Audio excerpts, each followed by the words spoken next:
headed to Duke. Talk us through the excitement of today and what went into the decision. It was a lot of variables that went in the decision. I had a lot of good schools that I could choose from. It came down to just, I felt like Duke, they got a good culture up there. They're still down in the South where I want to be. And, Coach Simmons, that was really the deciding factor right there. The relationship, just watching when you go to visit and how much they pursued you has seemed like it's been so strong for so long throughout this entire process. How strong are some of those ties with a lot of guys on that staff, and how meaningful was that for them to be a kind of steady presence for you? Yeah, obviously, the Duke staff, they're great. I was receiving texts from them every day, especially Coach Simmons, chopping it up with him.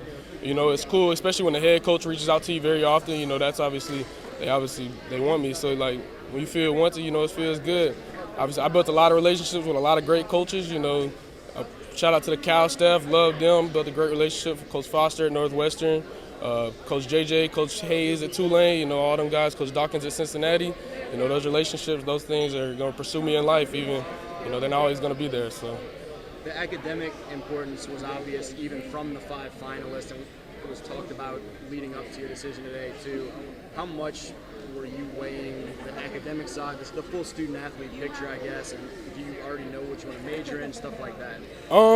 I can say the way my offers panned out, it's kind of just the academics were some of the best schools that I had, so that's kind of, I didn't plan like when I was making my decision, it's got to be academics. If it would have been an SEC school, it would have been an SEC school, but obviously it's a big benefit, those degrees, they say it's not the 4 years, it's the 40 years, so those degrees going to do it for you, and I plan on probably majoring in some type of biology to go into physical therapy.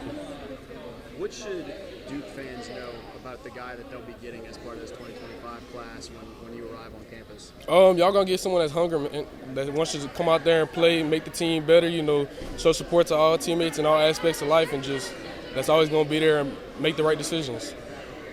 Going through this process, and I might have asked you about this months ago, but how much did you lean on at any point your brother in terms of how to handle the recruiting process, wherever it ends up being, just his experience and what advice he could have of how to sort through the great options?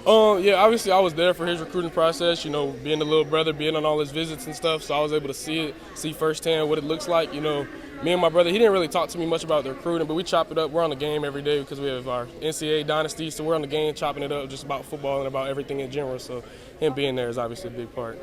Who are y'all's teams in the dynasty? So in his dynasty, I got USC and he got Clemson. I heard when you first looked at the Tulane hat, a couple of the girls behind me were like, I knew it was going to be Tulane. So how tight of wraps did you keep on this, particularly around school, to where you were surprised some people? I didn't tell nobody. I never even told my mom officially what it was. I just had her make the shirt, so I guess she found out. But I told my dad just last night, and then I kept it real tight, because I had real good connections with all the schools on my top 5, so I didn't want it to be spoiled, Well, they don't have to worry about changing colors or anything now. Yeah, that blue and white look good, man. I asked what Duke fans should expect. What are we expecting from you this senior year now that it is here, and we saw everything you did last year as a junior, obviously, and now you got your last ride, the college decision is out the way, and we'll see you starting tonight. What's it going to look like? It's just going to be straight ball, man. I don't got to focus on the extra stuff. Just going to go out there, play football, lead this team, hopefully to the Dome this year. That's our goal always. So just hungry, man, just trying to build on last season.